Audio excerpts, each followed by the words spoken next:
El Centro Cristiano Internacional presenta El Mensaje de la Semana. Un mensaje inspirador que lleva el propósito de edificar y transformar su vida personal y familiar a través de la renovación de su entendimiento espiritual. Queda con ustedes el mensaje de la semana. ¿A quién descartarías tú a manera de pregunta? El título da para especular sobre distintas direcciones hacia donde puede enrumbarse esta temática. Pues quiero aclararlo de una vez.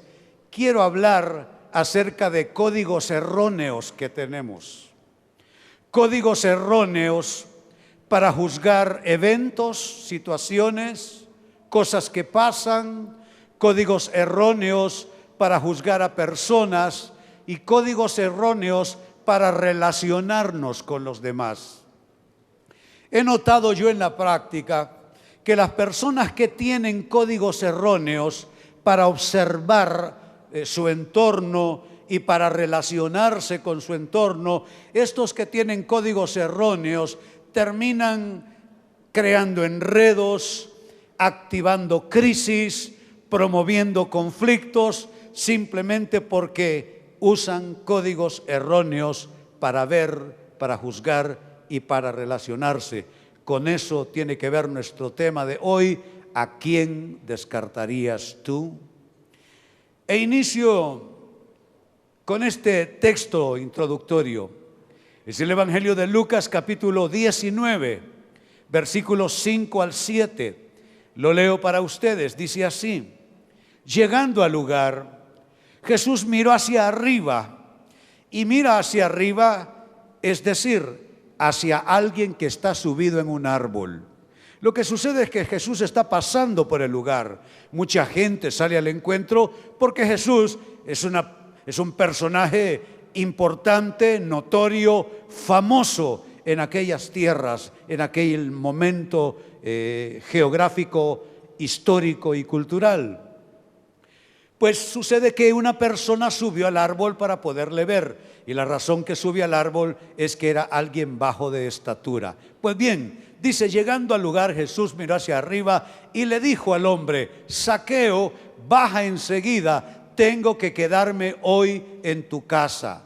Así que se apresuró Zaqueo a bajar, y atiendan ustedes, muy contento recibió a Jesús en su casa. ¿Cuántos recibirían a Jesús contentos en su casa? Claro, si hasta la pregunta está de más, que Jesús no solamente Zaqueo se sale con la suya de poderlo ver desde un palco allí arriba de un árbol, sino que recibe una invitación cordial de Jesús y le dice: Zaqueo, bájate, yo hoy me quiero quedar a dormir en tu casa. Pues Zaqueo, ni corto ni perezoso, se apresura a bajar y contento recibe a Jesús en su casa. Verso 7 dice: al ver esto, porque señores, hay formas de ver y formas de ver. Hay formas de interpretar y formas de interpretar. Hay formas de juzgar las cosas y formas de juzgar las cosas. Al ver esto, todos empezaron a murmurar: ha ido a hospedarse con un pecador. ¿Sabe qué es esto? Es un código para ver las cosas. Es un código para interpretar sucesos, para juzgar personas.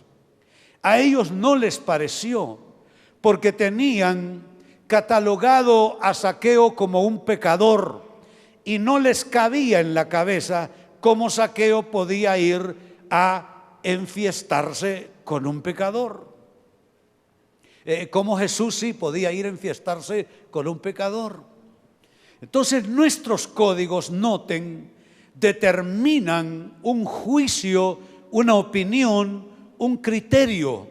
Y el problema con estas cosas es que tenemos la obligación para con Dios de verificar y asegurarnos tener los códigos correctos.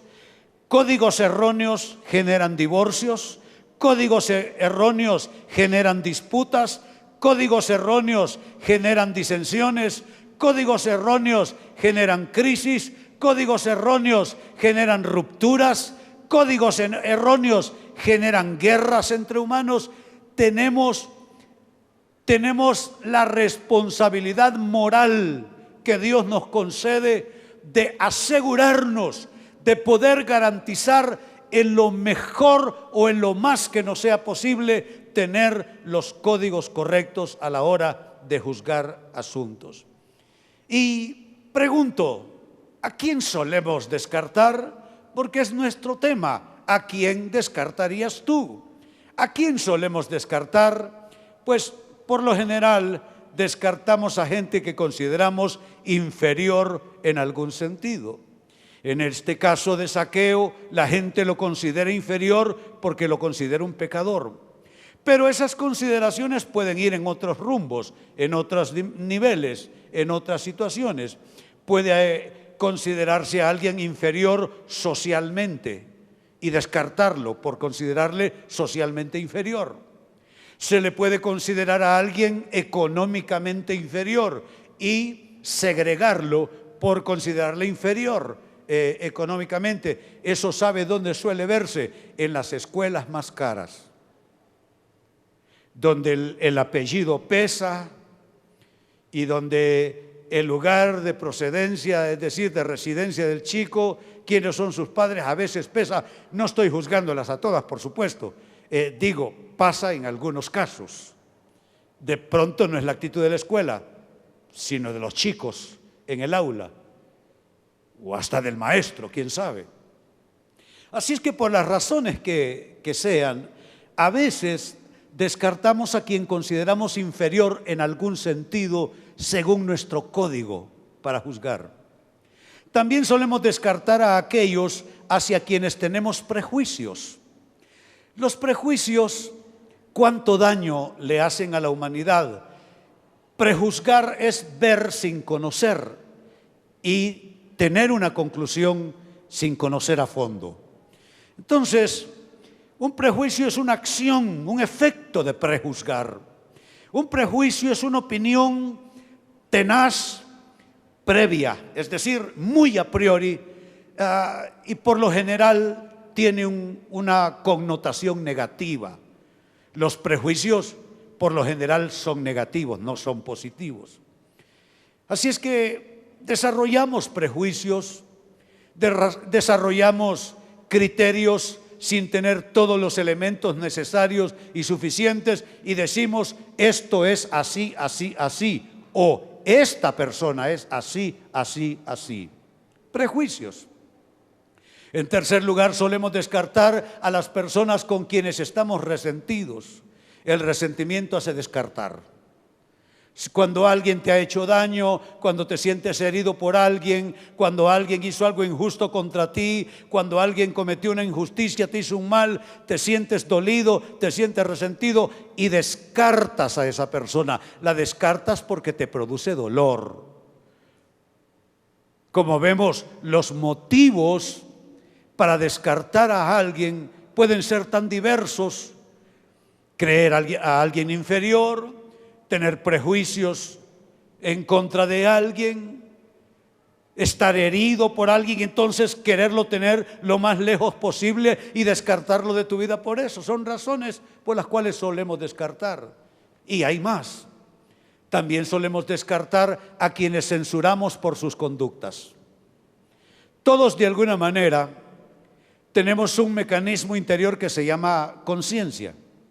Y la conciencia es una especie de mecanismo de juzgamiento de todo lo que nos rodea, comenzando con nuestras propias acciones. Entonces la conciencia nos hace censurar nuestra conducta y nos sentimos mal por algo que hicimos mal, pero también ese mecanismo funciona para con los demás. Tenemos una conciencia respecto a quienes nos rodean y en algunas ocasiones nuestra conciencia nos dice que alguien ha hecho algo malo, que alguien está equivocado en algo, que alguien ha cometido un serio error y entonces le censuramos por su conducta. En el caso de Zaqueo, le censuran por las conductas que la gente ha venido capitalizando en él. Y 5, finalmente, solemos descartar en ciertos casos a quienes envidiamos. Yo ya he vivido suficiente como para darme cuenta que cuando uno triunfa, los enemigos le aparecen de gratis. Porque hay gente que son mediocres, son fracasados, y al fracasado le produce alergia ver a la persona de éxito. Entonces el fracasado descarta, repudia, rechaza a la persona bendecida simplemente como una reacción alérgica, ni siquiera puede ser pensado, racional. De pronto la persona ni cuenta se da que inconscientemente está descartando a alguien, más que nada porque siente envidia por el éxito de esa persona. Son razones diversas por las cuales descartamos a las personas. Pero entremos en materia bíblica. Dejando esto de lado, continuamos adelante y quiero presentarle 2 muestras apenas. 2 muestras de personas, y mira cómo te lo presento, 2 muestras de personas a quienes quizás tú descartarías. Digo quizás porque no lo sé, solo tú lo sabes. No lo puedo responder por ti, solo tú puedes dar la respuesta. Entonces son 2 muestras de personas en la Biblia, a quienes quizá tú les pondrías una marca, les pondrías una etiqueta, personas a las que quizás tú descartarías. Muy bien, veamos esas muestras.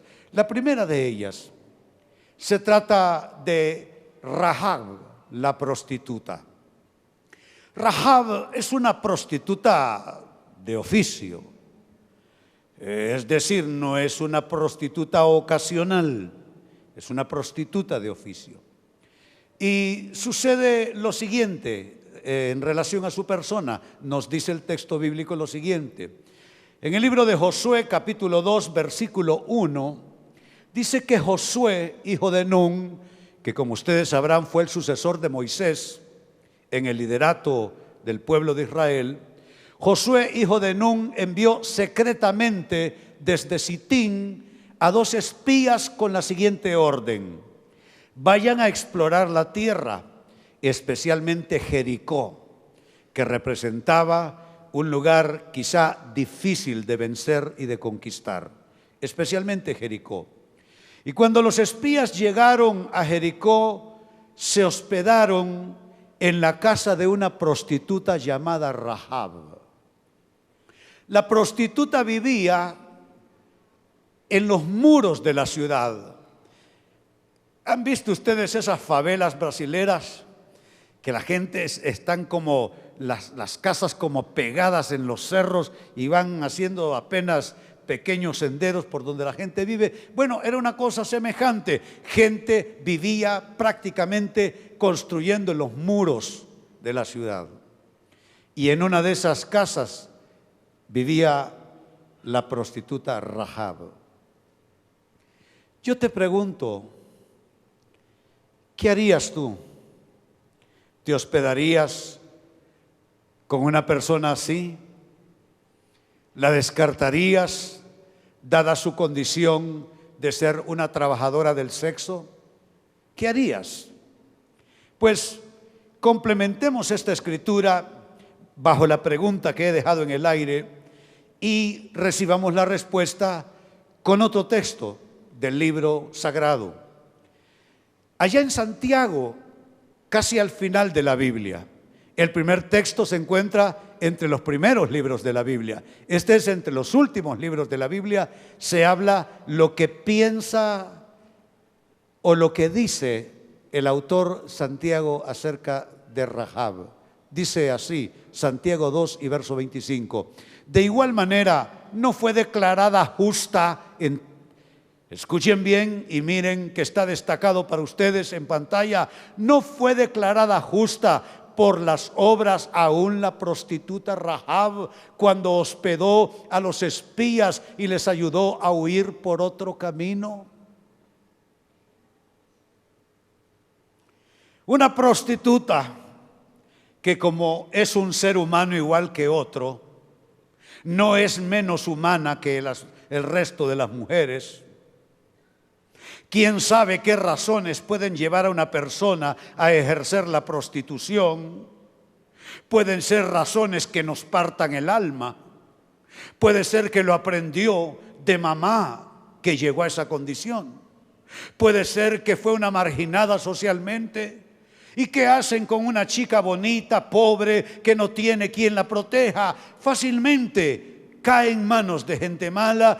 ¿Quién sabe por qué razón Rahab llegó a ser una prostituta? Pero miren, dice la Biblia que fue declarada justa por una sola cosa. Ustedes, yo les pregunto, ¿qué vale más, qué vale menos?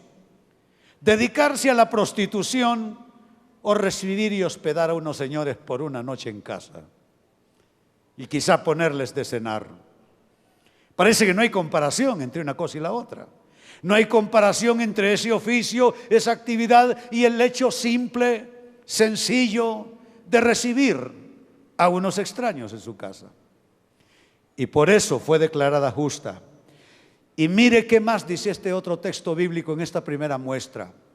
Allá en el Evangelio de Mateo, donde se habla de la genealogía de Jesucristo, dice Mateo capítulo 1, verso 1 y luego salto al 5 en esa genealogía para encontrarnos con Rahab. Dice así, tabla genealógica de Jesucristo, hijo de David, hijo de Abraham, y luego salta en esa lista a Salmón, padre de Booz, cuya madre fue Rahab, Booz, padre de Obed, cuya madre fue Ruth, Obed, padre de Isaí, que creo que este es Isaí, el padre de David. Mire, aparece Rahab en una lista de personas que son la genealogía directa que viene a dar hasta Jesucristo. Una prostituta en su genealogía. ¿Qué harías tú? Hay personas que se avergüenzan hasta de su propia familia. Hay personas que no quieren decir de aquel drogo que tienen en su familia, de aquel borrachín, de aquel que ha tenido 20 hijos con un poco de mujeres. ¿Sabe qué me gusta de la Biblia? Que la Biblia no esconde nada. Y ahí está la prostituta en línea directa en la genealogía de Jesús. Es una primera muestra de alguien a quien quizá tú descartarías. Segunda muestra de alguien a quien quizá tú descartarías. En este caso me refiero a Tamar. Tamar fue la nuera de Judá y Tamar se prostituyó en un momento determinado. Déjenme ponerles en contexto el trasfondo de esto para que puedan entenderlo mejor. Judá tuvo 3 hijos. El mayor de ellos se llamaba el segundo de ellos se llamaba Onán y el más joven Selá. Pues sucede que su hijo mayor se casó con esta chica, Tamar. Pero la conducta de era tan mala que Dios censuró la conducta de este hijo de Judá, y Dios le quitó la vida. Entonces Tamar enviudó. Entonces, conforme a la costumbre de la época y a lo establecido en la ley mosaica para estos casos, el hermano que seguía del fallecido tendría que casarse con la viuda para darle hijos a su hermano. Entonces su padre Judá le dice a Onán, el segundo de sus hijos, que debe casarse con Tamar para honrar a su hermano fallecido y poderle dar hijos. Entonces, este Onán, pensando que esa descendencia no llevaría su nombre, sino el nombre de su hermano fallecido, Onán se casó con ella, pero cuando tenían intimidad sexual, Onán echaba el semen en el suelo para que ella no fuera embarazada nunca. Entonces eso le desagradó al Señor y también le quitó la vida a Onán.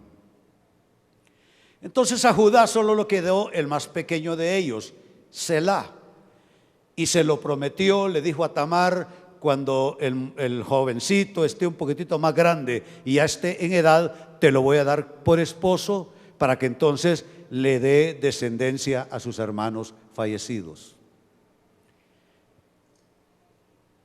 Pero Judá, temiendo que así como murió y murió Onán, su segundo hijo, así Selá también muriera, entonces pasó el tiempo y pasó el tiempo y pasó el tiempo y nunca le dio a Tamar en esposa. Entonces aquí comienza nuestra lectura. Dice en Génesis 38, verso 11 en adelante: entonces Judá le dijo a su nuera Tamar: quédate como viuda en la casa de tu padre hasta que mi hijo Selá tenga edad para casarse. Pero en realidad Judá pensaba que Selá podría morirse, lo mismo que sus hermanos. Así que Tamar se fue a vivir a casa de su padre. Verso 12. Después de mucho tiempo murió la esposa de Judá, la hija de Súa. Al concluir el tiempo de duelo, Judá fue al pueblo de Timnat para esquilar sus ovejas. Lo acompañó su amigo Hirá el adulanita. Cuando Tamar se enteró de que su suegro se dirigía hacia Timnat para esquilar sus ovejas, sigue diciendo, se quitó el vestido de viuda, se cubrió con un velo para que nadie la reconociera y se sentó a la entrada del pueblo de Enayín, que está en el camino de Timnat. Esto lo hizo porque se dio cuenta de que Selá ya tenía edad de casarse y aún no se lo daban a ella por esposo. Continúa. Cuando Judá la vio con el rostro cubierto, la tomó por una prostituta, no sabiendo que era su nuera, y se acercó a la orilla del camino y le dijo, deja que me acueste contigo. ¿Qué me das si te digo que sí?, le preguntó ella. Te mandaré uno de los cabritos de mi rebaño, respondió Judá. Está bien, respondió ella, pero déjame algo en garantía hasta que me lo mandes. Verso 18. ¿Qué prenda quieres que te deje?, preguntó Judá. Dame tu sello y su cordón y el bastón que llevas en la mano, respondió Tamar. Judá se los entregó, se acostó con ella y la dejó embarazada. Sigue la historia. Verso 19. Cuando ella se levantó, se fue inmediatamente de allí, se quitó el velo y volvió a ponerse la ropa de viuda. Como ven, ella se prostituyó en esa ocasión, en un solo acto, en protesta de algo que según la ley a ella le correspondía.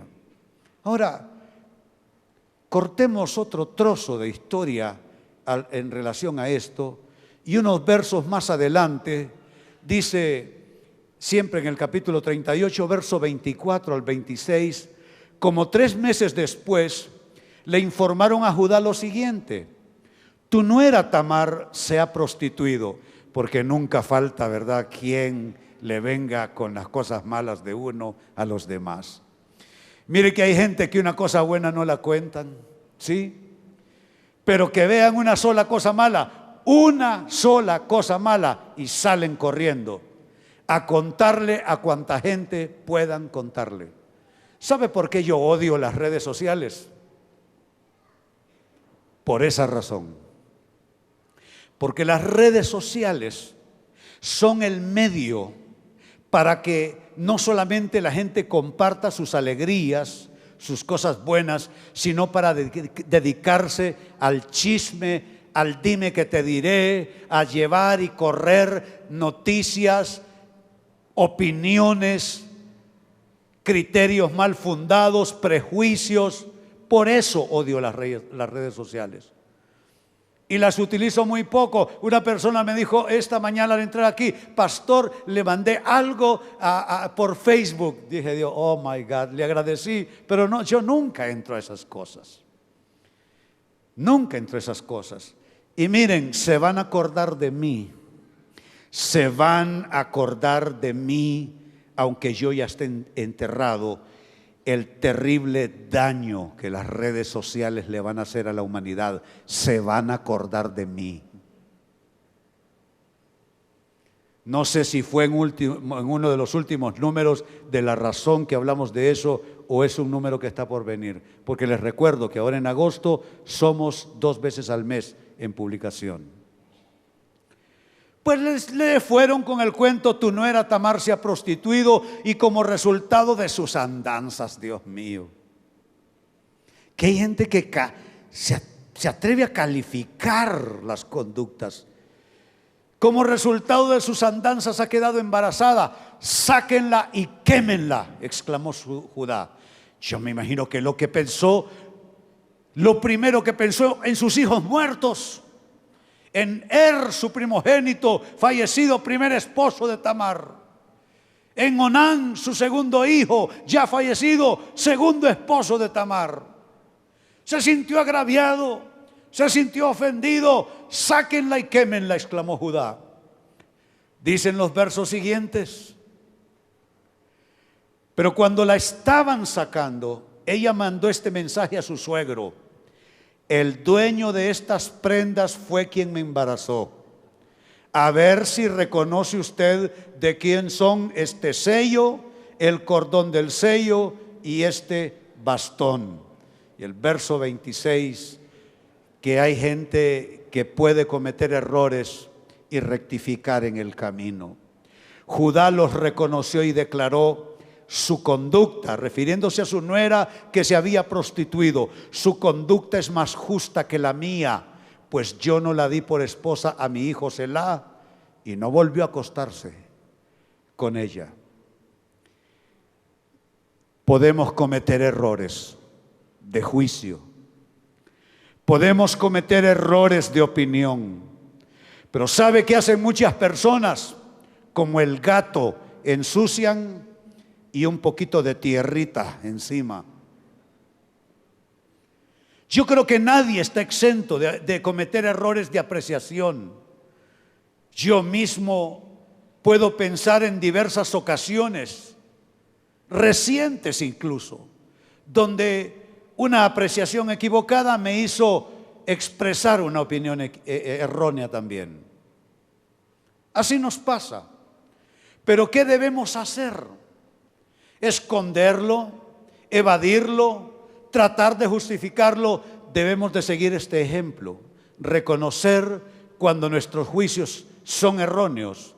Reconocer cuando una opinión nuestra no ha estado bien fundada, cuando ha sido producto de la emotividad, cuando ha sido producto del enojo, cuando ha sido producto del prejuicio, cuando ha sido producto del desconocimiento. Nadie conocía la intimidad de esos eventos.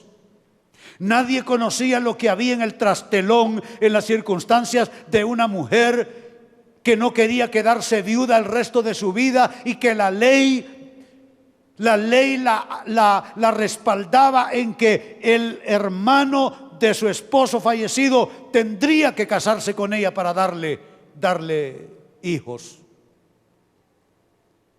Pero visto por fuera, solo le vieron la barriga y dijeron: esta muchacha tiene que andar en malos pasos.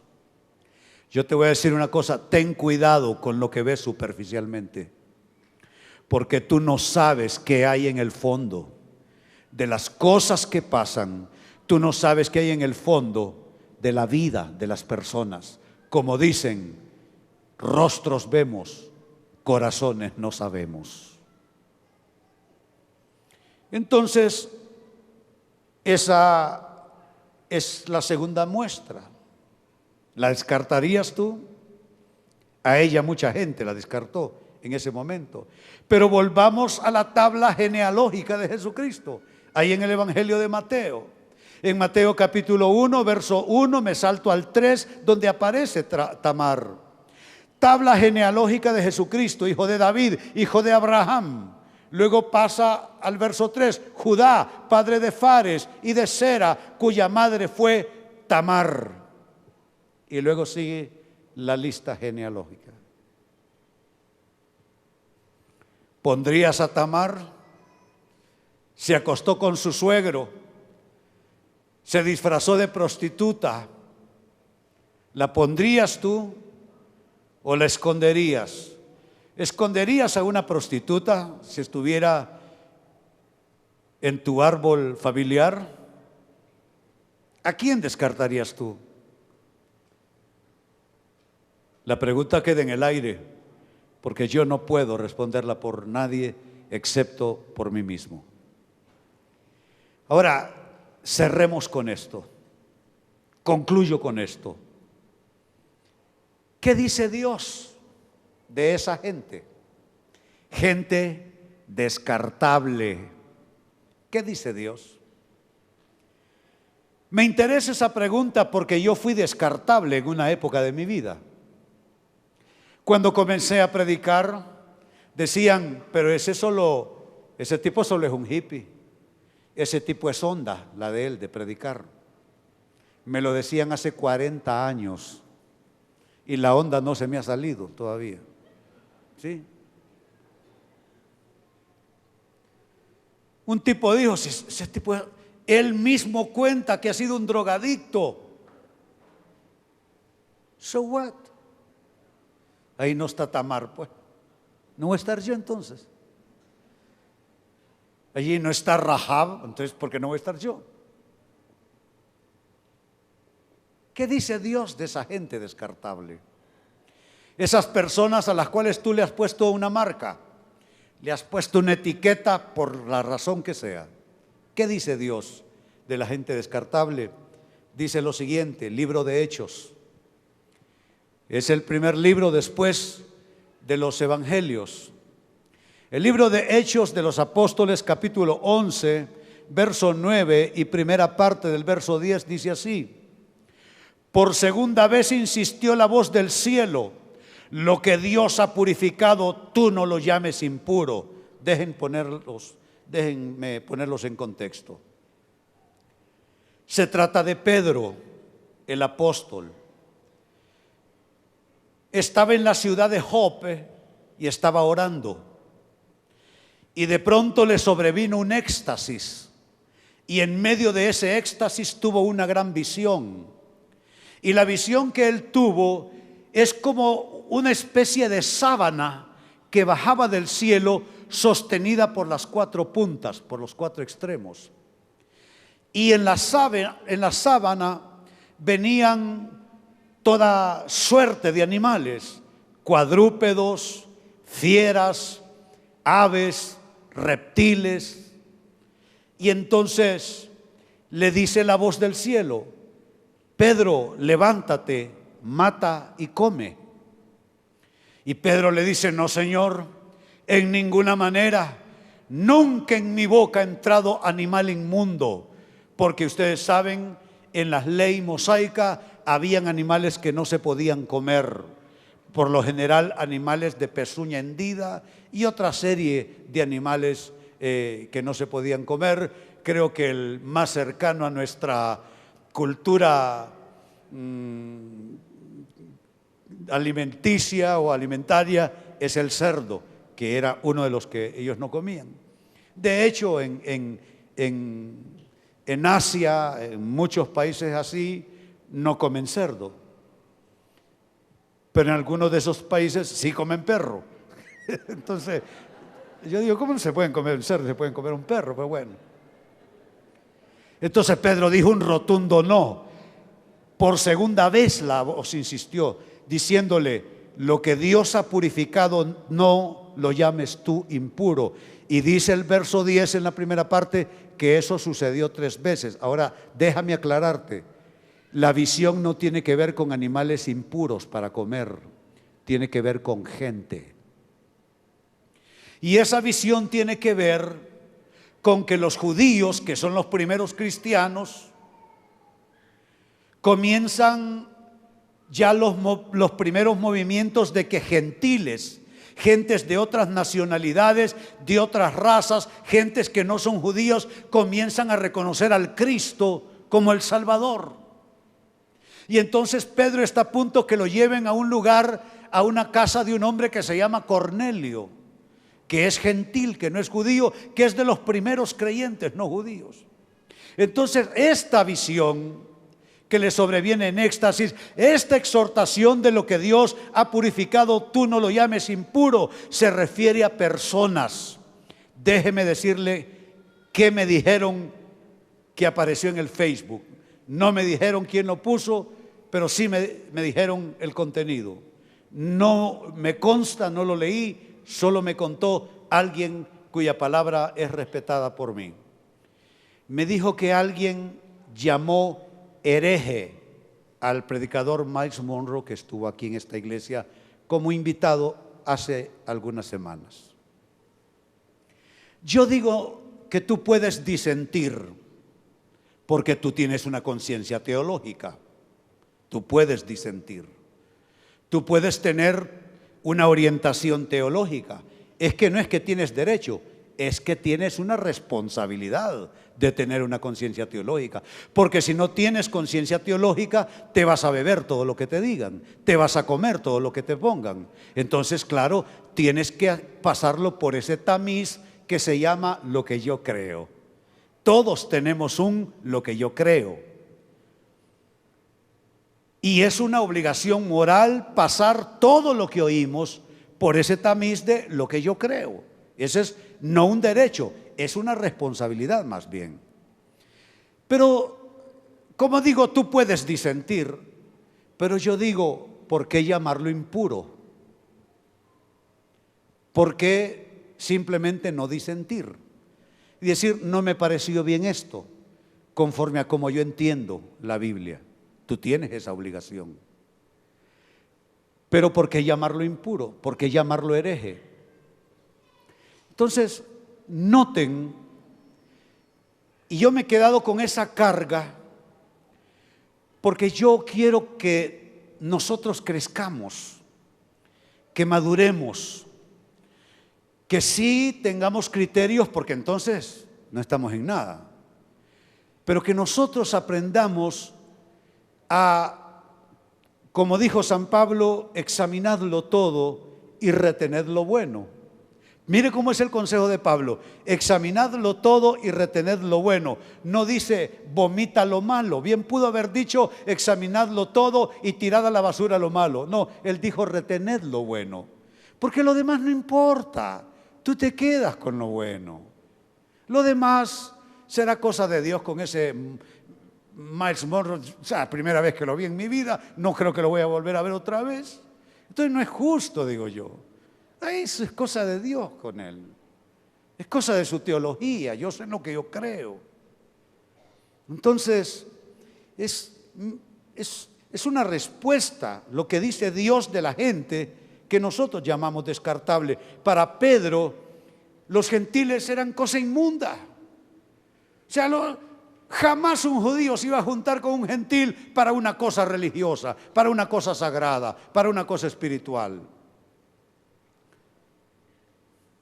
Lo que dice Dios, otro texto. ¿Qué más dice Dios de la gente descartable? Dice Primera de Corintios, es San Pablo escribiendo, primer capítulo, versos 27 al 29. Pero Dios escogió, my God, escogió. ¿A quién escogió? Dios escogió lo insensato del mundo para avergonzar a los sabios, y escogió lo débil del mundo para avergonzar a los poderosos. Noten lo que está diciendo la palabra de Dios. La mente de Dios trabaja a la inversa de la nuestra. La mente de Dios trabaja en sentido contrario a la nuestra. Escogió lo insensato, yo descartaría lo insensato. Escogió a lo débil, yo descartaría a lo débil. Pero escogió lo insensato del mundo para avergonzar a los sabios, y escogió lo débil del mundo para avergonzar a los poderosos. Y añade lo siguiente, dice, también escogió Dios lo más bajo y despreciado y lo que no es nada, para anular lo que es. Y el verso 29 concluye diciendo, a fin de que en su presencia nadie pueda jactarse. ¿Sabes qué es una jactancia delante de Dios? Que tú juzgues mal lo que está a tu alrededor, Es una jactancia delante de Dios, porque lo que tú estás diciendo es que tú sabes más que el resto, que tú entiendes más que los demás. Señores, nada más triste que nuestra ignorancia hablando. Nada más patético que nuestra ignorancia opinando. Cuando yo inicié el camino del cristianismo en el año 72, me sentaba en la parte de atrás de las iglesias. No sé si recuerdas, Petit, un fin de semana o 2 fines de semana hicimos una ronda por todas las iglesias con Carlos Lozano, amigo nuestro, tratando de hallar una iglesia donde congregarnos, y ninguna nos calzaba bien, ninguna nos parecía bien. Y entonces yo me sentaba ahí atrás. Le han quitado la piel a las cebollas, capa por capa. Yo iba diciendo todo lo que no me parecía, que el predicador no servía, que la música no servía, que esos no se les podía llamar músicos a esos, sí, que el predicador dijo mal una palabra mal expresada. Ahí me sentaba. No sé a cuántas iglesias fuimos, Petit, y no íbamos a encontrar ninguna hasta que yo me diera cuenta que el ignorante era yo. Cuando me declaré el ignorante, ahí hay iglesia. Entonces ya no me senté atrás, me senté adelante, pero para aprender, porque me di cuenta que yo sabía más del Hare Krishna que de la Biblia, ¿sí? Yo no sabía quién era Jeremías o algo de los profetas, pero sí sabía quién era Bhaktivedanta Swami Prabhupada. Entonces, ahí está. Toda expresión de opinión mal fundada es una jactancia delante de Dios. ¿Qué más dice Dios de los descartables? Dice en Romanos capítulo 14, verso 4, San Pablo escribiendo, dice: ¿quién eres tú para juzgar al siervo de otro? Que se mantenga en pie o que caiga, es asunto de su propio Señor. Y mire cómo Pablo habla con fe: y se mantendrá en pie, porque el Señor tiene poder para sostenerlo. Así debiéramos hablar. En vez de decir: ¿has visto aquel vos? ¿Has visto esa mujer vos?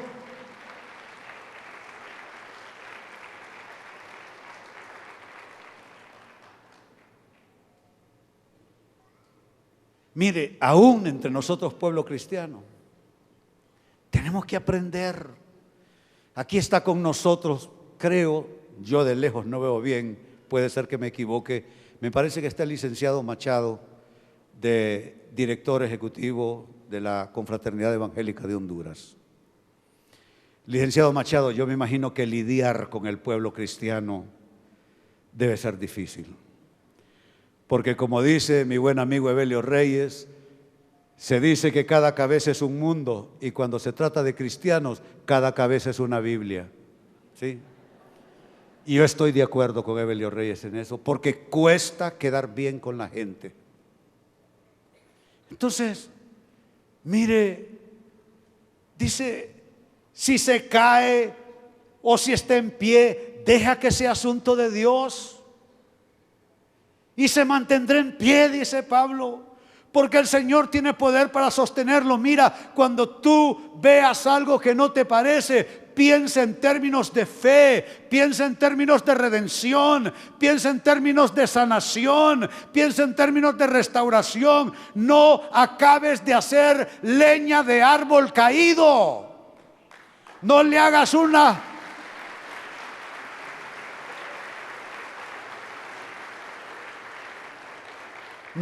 una catedral de aquello que no te parece. Eso se llama crecer. No significa contemporizar. No. Significa que tú entiendes que el juicio final es del Señor. Y mi última escritura, siempre en Romanos, Pablo, hablando de Dios, dice tan simple y tan certeramente: porque con Dios no hay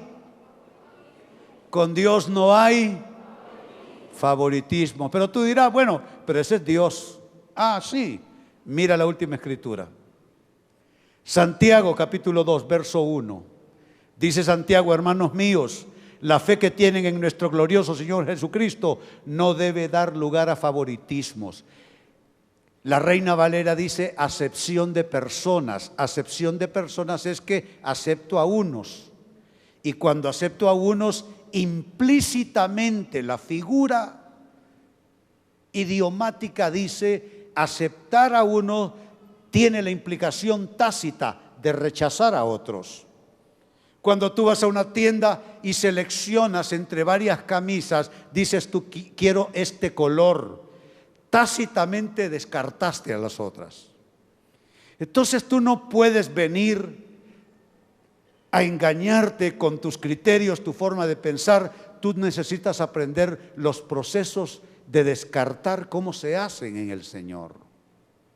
No puede ser de cualquier manera, porque de lo contrario podrías equivocarte y hay quienes terminan comiendo pan amargo y bebida venenosa al hacer esto. Así es que nuestro tema de hoy ha sido ¿a quién descartarías tú? ¿Habrá alguien que aprendió algo esta mañana? Muy bien. El Centro Cristiano Internacional presentó el mensaje de la semana.